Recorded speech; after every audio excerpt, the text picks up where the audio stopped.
Welcome back. 22-23 season in SkyFF has just launched. I'm not that much of a sad. I was already planning to record a couple of pods tonight, so just so happens that it's the same day that Sky has come out, which is very lucky. So you're very welcome. I'm usually joined by a friend of mine called Sam, but unfortunately his MacBook dies today. So it's with the IT repair guy. So unfortunately, you're stuck looking at my mug for the next, half an hour or so. But yeah, this is the Golden Goal Fantasy Football Podcast. And yeah, as I said, Sky has just launched. Not going to overkill it in this pod. Just going to give my initial reaction to player prices. Show you guys the first sort of team that I've drafted, justifying the players, and then I'll quickly whiz through each of the positions just to give my thoughts on some of the players that are pretty good to pick for the start of the season, basically. A few rule changes to go through as well. I'll talk through those really quickly. Sky have thankfully removed the Man of the Match awards, so that contentious, subjective Man of the Match award that's been awarded to random players by a journalist that hasn't watched the game. You can tell I'm a bit fickle about it. But yeah, that stupid rule is finally gone. We've got one overhaul during the World Cup in December and 50 transfers in total. So yeah, one overhaul, 50 transfers and no man of the matches. And you'll see when we go through the players and see my team, there have been some exciting position changes from some of the players that we all know and love as well. So yeah, I think this is set to be one of the best or most enjoyable seasons of Sky for some time. And yeah, no major rule changes to the bonus system or anything. That's all the same. Just the points of the game that probably most of us players wanted changed. They've all been changed. So yeah, really happy. Right, without further ado, I'm going to quickly show you, if I can work the technology correctly, I'm going to quickly show you my first draft. So yeah, I haven't overkilled it. Like I said, I've not spent too long looking at it or even analysing the fixtures really. Mainly I've just gone through all the players in the game, looking at their pricing and just seeing how they fit together really. So yeah, here's my team. Custard Cream FC, you can't see that because it's behind me, but my second team's called Chocolate Digestive FC, which I thought was quite cool. But yeah, we've got Alisson in goal. You'll see on the list here, I won't go through the goalkeepers just yet, but he's the most expensive goalkeeper in the game here at 8 million.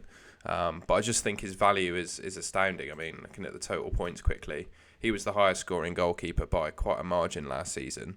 Liverpool kept either joint most or the most clean sheets. And comparing Alisson and Ederson, Alisson made a lot more saves. And he also probably got some man of the match awards thrown in there just because he's just exceptional last season. And yeah, £0.1 million in it, and what's that, 22 points. So I think it's definitely worth going Alisson over Ederson. So gone with Alisson in goal. Tried and trusted Cancelo. You'll see there his price has gone up quite a bit since last season. I think he was like 9.5 last year. He's now 11 million, which I think is a more fair price for the quality of player he is in this game. I've got Christian, I think his name is Christian Romero from Spurs. Just looked astounding value, really. I think you'll see when I scroll through the defenders, Davinson Sanchez is actually valued higher than Romero, and Romero is arguably their best defender. So yeah, I'd imagine him to play pretty much week in, week out. Last season he got the occasional tackles and passes bonus, and yeah, I just feel like Spurs are kicking on a gear this season with some of the signings they've made, so expecting some more clean sheets from them. So yeah, Mr. Romero, he's in my team. I think actually he'll be a very popular player because at that price point I don't think you can get much better than him. I got Chalobah as my other defender. Again, we'll see how Chelsea do in terms of signings. I think they're linked with like Koundé, Nathan Ake, a number of other players. But Chalobah, even with their strong defence last season, still got in the team quite a lot. And right now, Chelsea haven't really signed any defenders, so I'd expect Chalobah to be playing quite a lot. I think he was great value at 8.3 million. I don't think you can really say no to that for your way into the Chelsea defence. And I think I saw on Twitter that Chelsea play in their opening 12 fixtures only 2 of last season's top 6. So they got a pretty strong start to the season. I'm not going to suggest that their defence is anywhere near as good as it was at the start of last season, for example, because they're missing some key players. Rudiger's gone; he's going to be such a big loss for them. But yeah, 8.3 million for Chalobah. Just thought I'd give it a go. And then I don't really need to give the next guy any real introduction. Virgil van Dijk. He's a bit more expensive than last year, but I just feel like, thinking about the 5 sub rules, for example, the likes of Trent and Robertson getting hooked before 60 minutes could be a reality. The other centre-back slot for Liverpool just being, I think, too risky. It could be either Konate, Matip or Gomez. So, yeah, Van Dijk's the best defender in the world, right? He will play. He's probably the most nailed player of the top 6 teams, I would say, outside of goalkeepers. So, yeah, that's my defence. And yeah, you'll see that Mo Salah and Heung-min Son have been reclassed as midfielders this year. We've had a real problem, really last season, because Bruno had been there as a class midfield option, but yeah, we've had a real shortage of good midfielders in Sky over the last couple of years. So it's really nice to see that Sky have reclassed some of the good players as midfielders. So yeah, Salah and Son, tried and trusted Premier League proven goal scorers, joint Golden Boot holders, and they're midfielders this season. So you can't really say no. And then I've really picked my 2 enablers in midfield. So Yates from Nottingham Forest. I gather he played pretty regularly for them in the Championship. I think he was averaging something like 3 or 4 tackles a game in the Championship. So yeah, I think he offers a real good price point for a player that plays regularly, with outside chance of some tackle bonus for 6.5 million. And yeah, you'll see when we scroll through the prices that there is a bit of a shortage at the moment of quality cheap players. I'm sure they'll emerge, but right now it's a bit of a guessing game, so that's what makes it fun. And then I've got Philip Billing from Bournemouth as well. Similar to Yates, really, I'd imagine that he plays pretty much week in, week out from Bournemouth. And I think the guy's 6'7", 6'8". So he's going to be a real handful in the box. Expect him to pop up with goals. Even in the Premier League, a man of his size is going to be able to get on the end of corners and knock some goals in. And I think similarly to Yates, he'd probably get quite stuck in and make some tackles, especially at the Premier League level. And then my front 2, I've gone for Gabriel Jesus, just with that first fixture against Palace in mind. It's a single game day, and I think he's going to be the most popular captain that day. And I think they've just played their first pre-season friendly about an hour before I recorded this, and he scored 2 goals in the space of 10 minutes, I think, or something mental, or 2 goals in the half that he played on his debut. So yeah, I think he'll be a really good acquisition for Arsenal. He was a really good player for Man City. He obviously took Aguero off his perch when he first joined Man City, had a really good goal scoring record for them. And I think Arsenal is a good club for him to join. He'll be their first choice number 9 without question. And yeah, expect him to bang in some goals this year. And I think at 9.5 million, that's a pretty decent price for someone of his quality. And then next to him, a bit worried about obviously injury record with Callum Wilson, but pretty much every game he played for Newcastle last season, he scored a goal, right? And I just saw his value, 7.9 million. With 50 transfers this year, I think, still want to use them wisely, but I think, given how good he is when they play, I think 7.9 million is a really good price for Callum Wilson. And yeah, just take him out when he gets injured, basically, and yeah, hoping he scores a good amount of goals until then. So that's my team. Again, I'm not saying that's hard and fast or anything. There might be some new signings that tempt me, some pre-season news about players playing in different positions, etc., etc. But right now, I'm pretty settled on that team. I'm quite happy with it. So yeah, we'll see where we get to at the start of at the actual start of the season. But that's where I am for now. And yeah, I just thought to keep the pod a bit interesting, I was just going to scroll through each of the positions quite quickly, highlight some of the players that I'd fancy at particular price points, and yeah, just have a chat with myself really. So here we go. Look at the goalkeepers then. I already spoke about Alisson. He's the most expensive keeper in the game, but for someone who scored 239 points last year, we just look at the defence, for example. What's that? That's more points than Trent scored at 10.8 million. So I really do think he's worth the cash. If you can build a team structure to allow Alisson in your goal, I think he's a really good pick. And 8 million is incredible, like points per million value. I don't know if there's no Sky filter for it, but yeah, for me he's the outstanding pick of the goalkeepers. But we'll go through and have a look at the rest. Edison's obviously always priced highly, 7.9 million. I said that Alisson's a better option, but further down in the season, if there's fixture gains for Man City or they go on one of their crazy runs like they did last year, I wouldn't be opposed to swapping Alisson for Edison. But for me, of the premium keepers, Alisson is the number one pick. So we've got Loris there, 7.5, Jose Sarr, 7.2. I need to filter them by price, don't I? So yeah, Edison, Mendy, Loris, Ramsdale, De Gea. So I think Ramsdale actually is worth a shout as the opening day captaincy. I think the strongest captain on the day is Jesus, but obviously Ramsdale was great for Arsenal for last season, so I wouldn't want to talk someone out of captaining him on that first day. De Gea in there at 7.3. At the moment, probably the outstanding Man United player. Jose Sarr in there, 7.2. Nick Pope, only I think 0.2 million more than he was last year and playing for a far better team. I think he's a really, really respectable option at 7.1 million. Fabianski, I don't think I'd go near any West Ham players really, especially the keepers, because I know they signed Nippleman Areola on a permanent deal now, so I'd expect Areola to start displacing Fabianski in some of the games in the Prem this season, so wouldn't touch Fabianski. Martinez, he's not too bad, obviously had that great season when he first joined, didn't quite cut it last year. He's an option, but probably not one of the outstanding ones. Schmeichel in there at 7.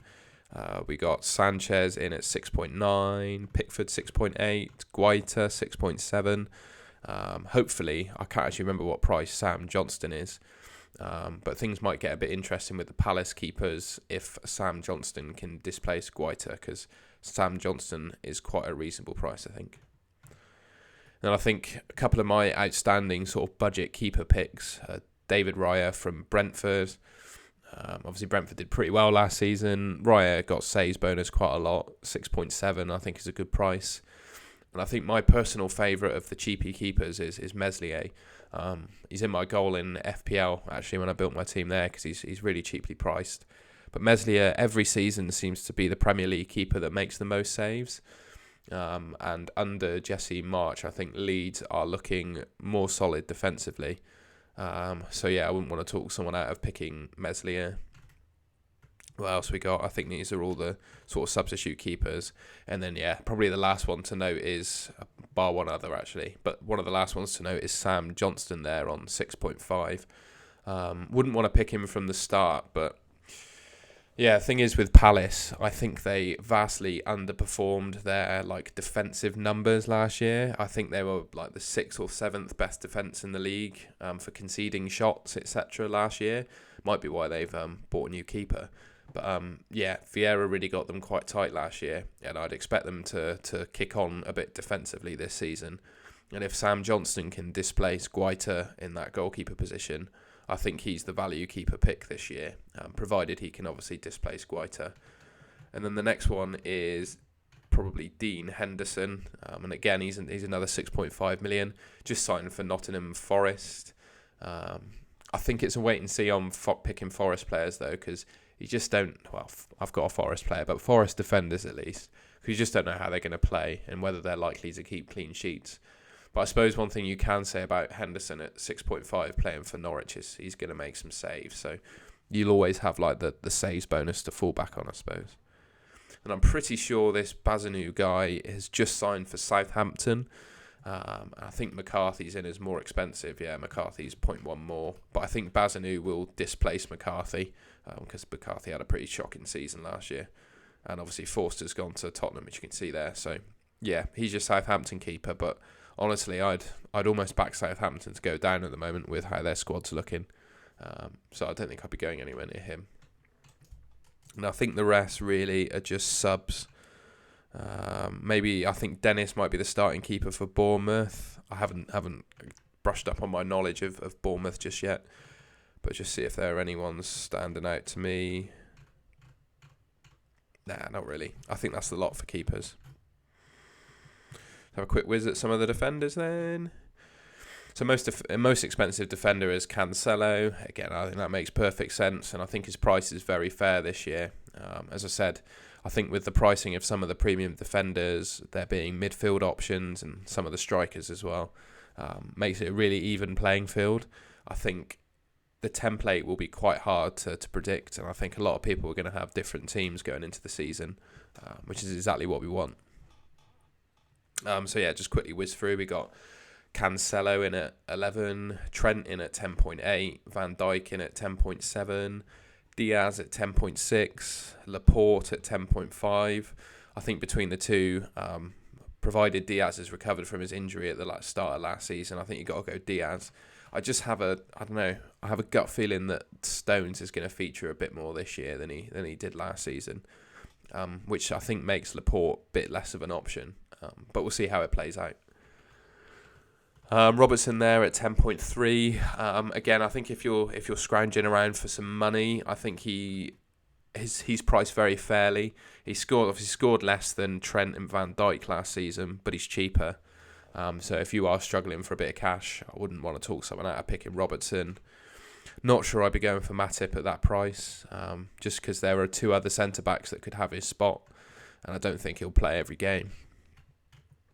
Don't mind James and Chilwell at those prices. I think of the two, I'd go for Chilwell. I think they're both comparatively, I think they're pretty similar in terms of their outputs. Chilwell being a little bit cheaper, I think I'd go for him. It just depends how he's recovered from his injury. But again, Reece James was pretty prone to injuries last year, so I think they're both pretty even in terms of points and injuries and expected minutes. So I'd go Chilwell just for the cheaper price. Really like Thiago Silva at 9.2. I've gone for Chalobah, who's a little bit cheaper and probably equally nailed. But we all know about Silva, pass and bonus every game. He's gone up a little bit, I think, from last year. Similarly priced to Rudiger, but I think he's a pretty safe bet, isn't he? At 9.2. Again, I'm not sure I'd be picking Konate for the same reason as Matip, but he is well priced at 9.2. Gabriel there, 9.1. Like I said, Stones, if he starts to become an option this season, if one of Laporte or Diaz gets injured, I think 8.9 for a decent Man City defender, you're laughing really. Kyle Walker at 9, he absolutely burned me last year, so won't be going anywhere. I won't be going anywhere near Walker. Azpilicueta's a good price at 8.8. Again, I think unless he signs for Barcelona, he'll probably see quite a lot of playing time at the start of the season, especially if they don't sign anyone. Eric Dyer, I can't remember who brought him on Twitter last year. It was someone that I follow on Twitter. I laughed at him because he bought Eric Dyer last season, but I think Dyer actually had a pretty good end to the season in Sky. He was in the middle of that back three, so he got quite a few passing bonus, and obviously Spurs started playing really well towards the back end of last season, so 8.4 for a bit of Eric Dyer's not too bad. Not sure I'd touch Ben White, and I think I skipped Gabriel. I'm just not sure I'd touch them. Maguire, maybe. I'm not sure they'll be any better defensively. The only thing you can say about United is Ten Hag likes to play possession-based football. So, he could get passing bonus here and there, but for now I'm staying away. Perisic, very popular in FPL at the moment. He's a bit of the flavour of the month, isn't he? I'm just not sure about him. I think under Conte at Inter Milan, I think he didn't play the full game very often, and especially with 5 subs, I'd worry that he would get hooked before 60 minutes quite often. But he's one to consider. I would say he's got that explosive output at wing back. I would say his attacking returns could be on the same level as the Chelsea boys, to be honest. My guy Chalobah, he's made my team. I think he's, at the moment, of the Chelsea defenders that will probably start, I think he's the best price. So I've gone with him. I'm not sure I'd be picking Tierney just because of his injury record, and yeah, I just don't really fancy him. Cucurella, 8.2. I think it's a bit too expensive for what he offers at Brighton. And if he signs for Man City, there's a lot of chat about him displacing Walker, but I don't think he will displace Walker for 38 games a season. So for that reason, I don't think I'll be picking him. Ben Davies and Reguilon, good options. They'll probably play for Spurs. Maybe not Reguilon, actually, but Davies will probably play for Spurs. But again, I think the standout is Romero from the Spurs defenders. Matty Cash, Connor Cody, not really the types I'd pick. Another Man United favourite, Varane. Again, if he can keep fit and Ten Hag starts playing possession football, 8.1 million is a good price, but I wouldn't be picking him from the start. I was quite excited because I remember when I was talking about Sam Johnson, I was saying about Palace's outstanding defensive performance last year. I was hoping that Guehi and Anderson would be a bit cheaper than they are, but unfortunately he's in at 8 million. I think he's still a good option, but the price puts me off starting with him at least. But if Palace had a single game day, I'd pick Guehi or Anderson as my captain, I think. Kilman's gone up a lot at 8 million. I don't think you'd want to touch him at that price. Creswell, just not the sort I'd pick in Sky. Zinchenko and Ake, just worried about their minutes. Same story with Guehi for Anderson. Dunk, good price. Little bit worried about Brighton losing Bissouma and what that will do to their defensive stats. He's a good price, 7.9. And to be honest, I think Brighton, they're very good at the transfer market. And I think they'll replace Bissouma with someone very sensible. So I think Lewis Dunk could become a factor this year. Mitchell, I don't think quite as good as Guehi, but good for tackles and plays for that decent Palace defence. Veltman, not really the type I'd pick. Mings, Romero, like I just talked about him. I think he's one of the outstanding Spurs options. I'll scroll a bit quicker now as we get into the more boring sort of players. Just see if there's any there. I like Trippier at 6.8. The question is whether he can stay fit. Diego Carlos, doesn't look too bad, but again, I'm just not sure about Villa defenders with passing. A couple of Leicester defenders there. Not sure on Soyuncu's play time. Tarkovsky, Everton defence, just go nowhere near that. Lamptey, not too bad at that price, but never seems to deliver in Sky and gets injured a lot. I don't mind that Pereira price at 7.6. He was a tackling monster a few seasons ago, so if he can get his place back in Leicester's team, 7.6 is a good price. The new signing for United, Malacia, I think he'll be on the bench most of the season, to be honest, so I wouldn't go near him. If Sessegnon can get his way into the Spurs team, don't mind that price, but I wouldn't start with him. Same with Sarr at Chelsea. He just not look very good though, so don't expect him to play much. I really like Fofana at that price as well. I think he'll play a lot of minutes for Leicester. When he came back from his injury, they drastically improved defensively, and he got a few passing bonuses as well towards the end. So yeah, I like him at that price. Botman, the new guy for Newcastle, looks really good. Not sure they're great for passing bonus though, but it's a good price. Webster in at 7.4. He just absolutely killed me with injuries last year, but that is a very good price for Webster. Certainly one to keep an eye out for. And hopefully he can stay fit and become an option.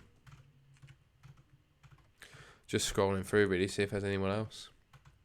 Dallas in at 7.3. Obviously we all knew what he was like in his first season in Sky. New manager, might play slightly differently. He's obviously starting off injured, but you'd imagine he'd get back into that team in 7.3. If it was the Stuart Dallas of the first season of Sky, I'd pay 7.3 for him. So just see how that goes. Anyone else? Justin. He seems to be, it's a dangerous thing to say, but he seems to be Leicester's first choice left back. He should be valued a bit higher in my opinion. But yeah, I like that price for Justin. It's just whether he can stay fit and play. Llorente for Leeds is a good price for him, if he plays, of course. I think this new Christensen guy for Leeds is highly rated. Expecting him to play quite a bit, and 7.2. If Leeds can shore it up defensively, I think that's a good price. Dan Burn, I think, is probably one of the outstanding picks from Newcastle, just for that price. Again, you're not expecting passing bonus, but clean sheets and a few goals with his size, I think, good option. I don't think there's much left down here. Johnny might play at 7 million, not too bad. Nowhere near Vestergaard. He doesn't exist to me anymore. Another one, Williams. I think he's just penned a deal at Nottingham Forest. So he'll be a Forest defender playing regularly at 6.9. So it's not too bad. And I think that's your lot, really. Some of obviously the Fulham players, but I wouldn't touch them at the start. Lloyd Kelly, Bournemouth captain, 6.7. I think that's really it. I don't think there are any decent picks from there. Quickly whiz through the midfield. So yeah, a few reclassifications of some of the players. So Salah and Son, both forwards last season. Really nice that Sky have done this, made the midfielders. So yeah, got Salah in 11.7 midfielder, Son 11.4. Really like those prices. Excellent players. I'm picking both of them. I mean, Salah got over 300 points last year. He's in my team. And same as Son. I go with him over Kane personally just because of the position change. KDB, pretty similar to last year. Bruno, not bad, but I don't think I'd start with him. Diaz, I think he's a little bit too expensive for my liking. Sterling, again, 10 million is quite pricey, especially in Man City, but he is a mid this year. And if he signs for Chelsea, starts playing in the front three for Chelsea, it's a good price. Just whether he plays.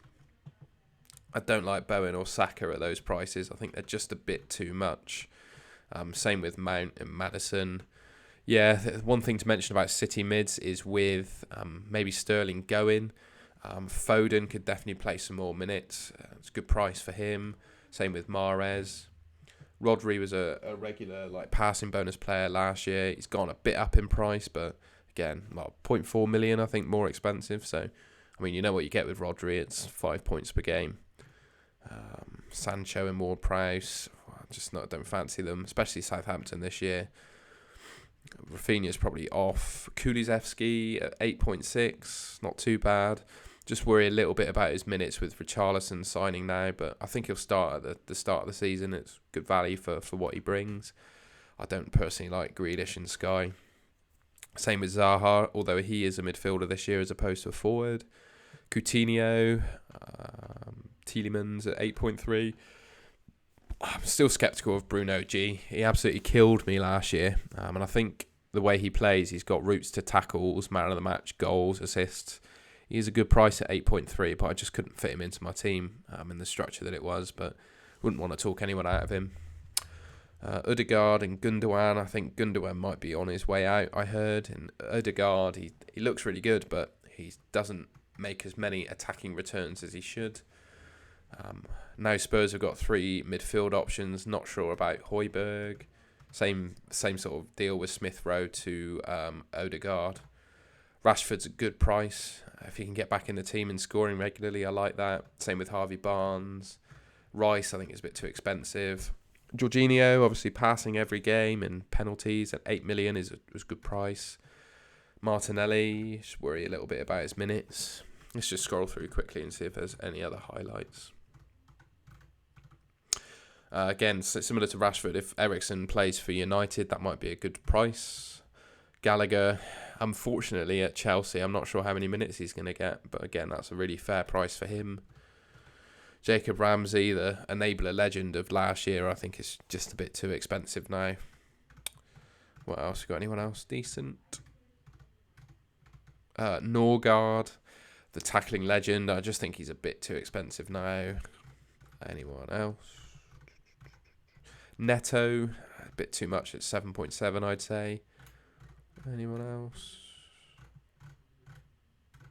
I think we're down into the... So I think this is... Yeah, I think we're down into the fodder now, really.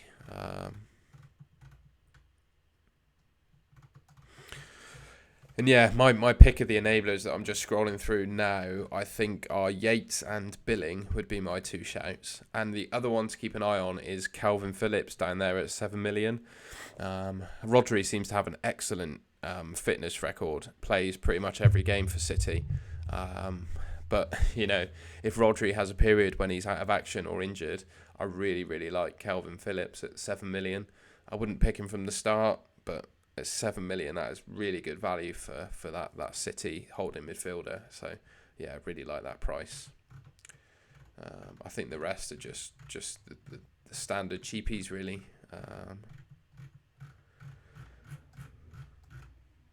It'd be interesting to work out if any of these lads, really, really cheap, play many games.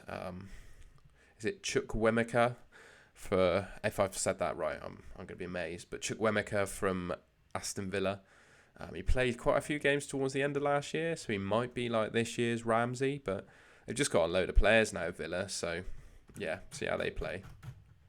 One other guy I was a bit interested in, just for maybe tackle bonus, was Kamara from Villa.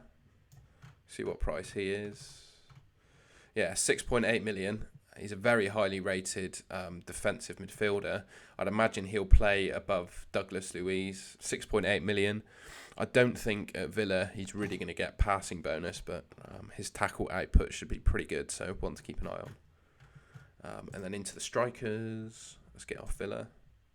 So obviously the big talking and the main signing of the summer is Haaland. He comes into the game at 11.5 million and is an outstanding captaincy option on that Sunday against West Ham. You'll see in my team, I just couldn't find room for him. I've gone for the tried and trusted lads, really. But I wouldn't want to talk anyone out of picking Erling Haaland. I think for him to score under 20 goals, for example, this year, it would be a disappointment. So remains to be seen just quite how good he is. But with my team structure and like prices, etc., I just couldn't fit him in. Might change at the start of the season. I might be dragged in, but for right now, I've not gone for him. And then obviously Harry Kane in there at 11.6. He's more expensive than Son, and Son is now classed as a midfielder. So personally, I know he's got penalties, but they've taken away the Man of the Match award now. So I think Harry Kane isn't attracting me too much at the moment. I don't think I'll be picking Ronaldo at 11 million if he even stays. Nunez, he looks exciting, but again, the expected minutes, you just no idea. And at 10.5, it's a lot of cash. Vardy, his price has gone up, I think, and I think he's on the downward spiral now into retirement. But he might have one or two more seasons at the top, and when he's fit, to be fair, he usually starts seasons pretty well. So he's an option, but I just think he's too much, and there are better options around him. Like Jesus, for example, I think 9.5 is an excellent price for him. I don't know if Sky put the price for him in when he was still playing for Man City. I'm not expecting him to play that much, but now he's signed for Arsenal, I think that's a really good price. And we all know he's got the early captaincy as well. Antonio, just not sure I could go near him, and he's gone a bit more expensive. Watkins, he's always a shout for Villa, but I just think there are better strikers in the Sky game than him. Same for Richarlison. I think Werner probably won't feature that much, but he's a reasonable price. Tony's gone up a bit, 8.6. I don't think I'd pick him. DCL there. I'm just scrolling through really, see if there are any I can pick out. Now, I think Wilson, I said he's same price as Bamford there. I think Wilson is my outstanding value striker at the moment. I think 7.9 is a really kind price. We all know he's got a pretty shoddy injury record, but when he plays, he scores goals, especially for this new look Newcastle side. So I'll be starting with him at 7.9 and then just fingers crossed he doesn't get injured, really. And I think we've seen there are options for defenders and midfielders around his price to swap to if needs be. But yeah, obviously in a 4-4-2 I can't swap to a defender straight away, but we'll work something out. Mitrovic, was hoping he'd be a little bit cheaper than that. He just never does it in the Premier League, does he? Be interesting to see how he does this time round. Anything else of interest? Edouard, Crystal Palace striker, 7.4 is a good price, but not really the type of player I'd go for. Solanke, same story as Mitrovic, just a bit cheaper. Undav is the new player for Brighton. Remains to be seen how good he is, but if Brighton can get a centre forward that scores them goals, I've always said that I think Brighton could challenge for European spots with a top centre forward, and he might be the guy to do that, but I just don't know yet. Wouldn't pick him from the start. And then we're into the fodder, really. I think this, I'm going to try and say it, Awoniyi guy for Nottingham Forest is a new signing. He's quite highly rated, and I think 7 million is a good price. But I think I just want to wait and see on Nottingham Forest. Again, he might be the option to swap Wilson to if Wilson gets injured, but just a wait and see on him. Any more? Mateta, he doesn't really play, but 6.7 if he does get in the team is good. I think that's it, really. I don't think there's any strikers you'd be picking for that. There's Fergie's mate there, Keenan Davis. That's it. Hopefully a little bit of an overview of my team that was useful to people, and then I've just gone through the players and picked out some of the ones that I like and don't like. I'll probably, towards the start of the season, do a bit more research into the Championship players, have a look at some stats to see if there are any outstanding picks. But so far, Yates played regularly for Nottingham Forest last season, and he's 6.5. Probably, get tackle bonus here and there. And then Philip Billing, 7.1, regularly played for Bournemouth. He's a big threat in the air. I think he'll score a few goals and get some tackles. So right now, those are my two favourite enablers. And I've not got Haaland. I just couldn't fit him in. And I prefer, for the start anyway, Cancelo, because he's tried and trusted. And if Haaland just starts blowing everyone out of the water, then I'm going to have to get him in. But I'm starting off without him as for the time being. Right, we're going to switch views. Look at this. Transition. A few Twitter questions to go through before we call an end to this solo pod. Darren Slater is asking, any thoughts on Ake at 8 million if he joins Chelsea? It's a tough one, isn't it? Because I personally don't rate Nathan Ake that highly. And it will be interesting to see how often he plays for Chelsea if he signs for them. I think his physique and the way that he plays, he's better suited to a three at the back, like the left-sided centre-back in a three at the back. So I think he'll probably play for Chelsea if he does sign, which makes him good value. But it's just a wait and see for me, really. So yeah, sorry to sort of sit on the fence, but yeah. He says, which mid to upper price midfielders are you tempted by? He finds the 8.5 to 10 million bracket to be hard to pick from. That's Nichols FF. Let's have a quick look. Yeah, the thing is with all these mids, I like Mahrez at that price. I think especially if Sterling leaves, we'll see quite a lot of Mahrez. And 9 million is a good price, but I don't know. It's just not the type of player that I usually pick in Sky. Other than Rodri, who's a consistent 5 points per game player, they're just not the sort that I usually pick. So I think you go cheapy, a bonus magnet, or Salah and Son. Those would be my picks, I think. Let's go back to that screen. Ron asks, thoughts on no changes to the tier levels? Personally, I think the Sky scoring is absolutely spot on in terms of fantasy football, mate. I'm really happy that they haven't poked about with those rules. The only thing I quite like it. I quite like the 60 and 70 pass cut off for the tiers. I don't think I'd change that. I'm really happy. Dave Simple Goal asks, the team that will score the most points in the first 5 game weeks. I presume he means